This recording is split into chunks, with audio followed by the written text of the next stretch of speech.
how's it going, guys? So today, man, have we ever got a lot of stuff to cover. It's been a little bit since a video. A lot of stuff has happened. Finally able to give you guys a video, keep you updated. Right now though, I'm in my 1981 Trans Am. That's the last generation of the Smokey and the Bandit style Trans Ams. First time starting it this year for spring. I really hope this actually starts. Oh, we got battery signal, that's a plus. Okay, give it some gas.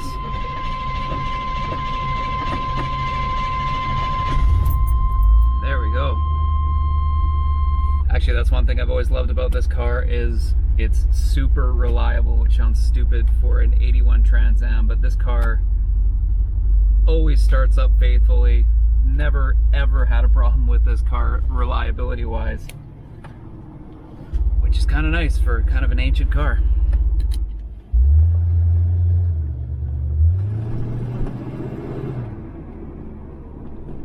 Oh, that shaker head scoop. All of you guys who have the shaker package with your Challengers, good on you. The shaker is amazing. If they offered a shaker when I got my car in 2009, 100% I would absolutely have got the shaker. It's just way too cool. I mean, it doesn't really add performance, but just like the visual, it's hard to explain, man. It's really cool. Every time you twitch your foot, it's just way too awesome. Yeah. I loved how this car sounds. I've always loved how this car has sounded. It's just a great exhaust note. I don't even know what exhaust is on here. I feel like it's almost factory, to be honest with you. It's so old and it's kind of hard to tell. I'm not sure. Can't see any brand names on the mufflers or anything, but I feel like it sounds better than it would stock. You know, like most stock vehicles don't sound that great. Oh man, we have got so much stuff to talk about, guys. It is crazy. It has been a whirlwind of an April month. It's been crazy. The question of why I'm in my Trans Am right now instead of my studio in the garage where I normally shoot my intros and my talking parts for the videos on my channel. I haven't been home in almost a month. So I've been incredibly busy at work. I have been all over the province of Alberta. I'm from Edmonton, but I've been to the northwestern corner of the province, to upper section of the province, to Whiteport, Grand Prairie, Ponoka, back to Edmonton. And I had just completed, this is my first day off, a 19-day straight kind of stint that we did here, where I've been out of town for 19 days. It was quite a stretch. I am really happy to have my first day off. We work most of it, 99% of it, aside from like the last 2 days of that 19-day stretch, were all 10-hour days. So it's a long haul. I'm super glad to be back and just have my first day where I can actually sleep in and get a full 8 hours of sleep. It's been a good first day off. Do that and my first cruise in my Trans Am. Excellent. Now, as to why I am still not home, I got some really scary news, guys, over my first week, probably maybe it was my second week, near the end of my first week or the start of my second week of being out of town. My girlfriend, let's be honest, guys, she's pretty much my wife. We've been together for 21 years. We're just not married. I might as well practically call her my wife at this point. Got a call from her where she had started feeling really lousy and was going to go in for a COVID test. Now, we have all been pretty careful, me and the missus. We wear masks when we go out. We generally sanitize. We follow our restrictions that are kind of set out. We try to be fairly careful to protect, like, for the most part, a lot of vulnerable people in society and stuff like that. Try to be a little bit socially conscious and look out for our fellow brothers and sisters out there. So I thought that maybe it would be something like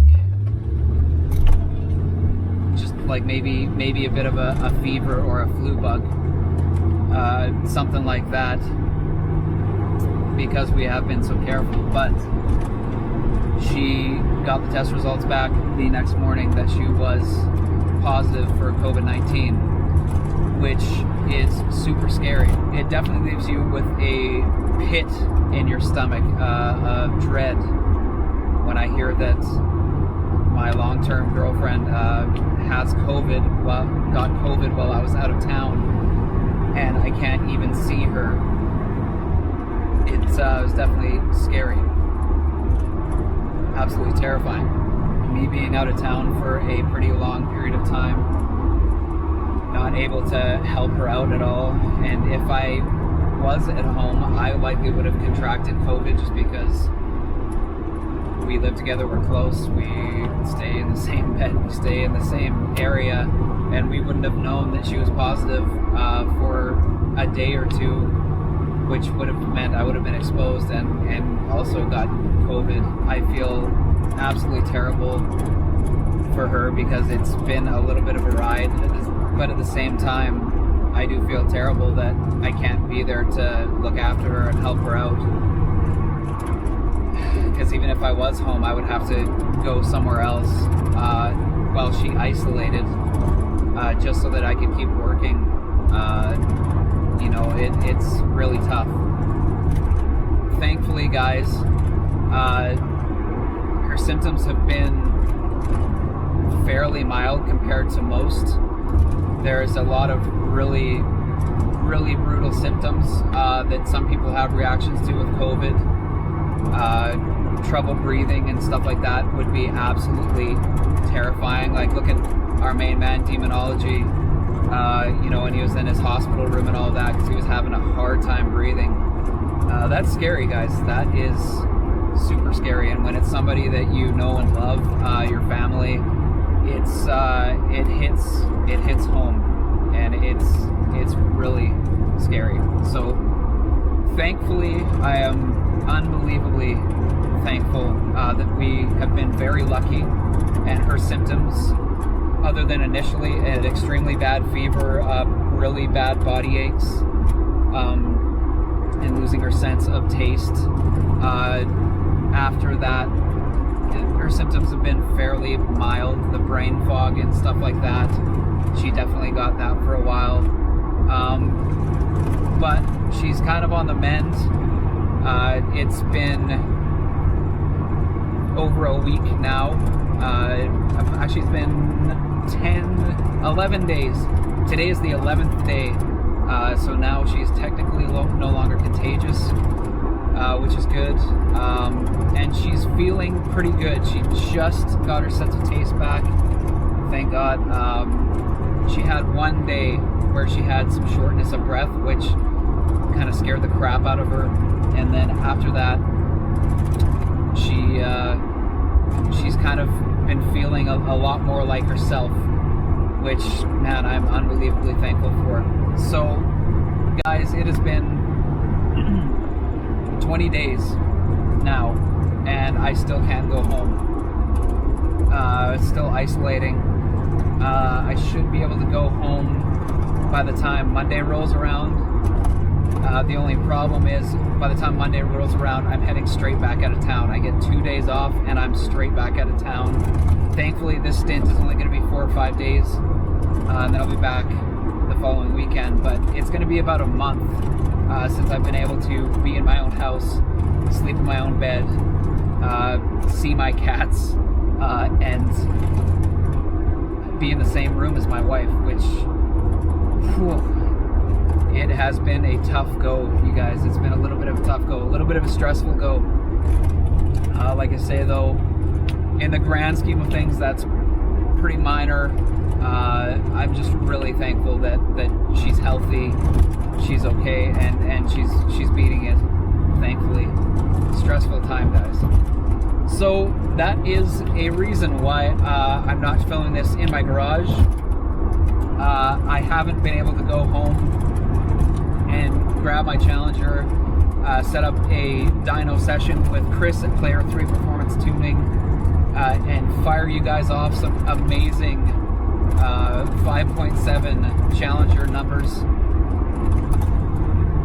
So I apologize for the delay, guys. I usually like to keep my videos coming and rolling out once a week, keep in contact with you guys.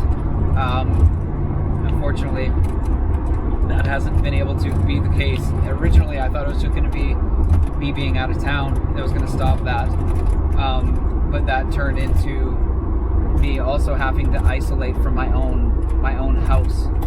So that is why I haven't been able to update with the Challenger, guys. I just want to say thanks for your patience and understanding with that. It's been a whirlwind of a last month, I will say that.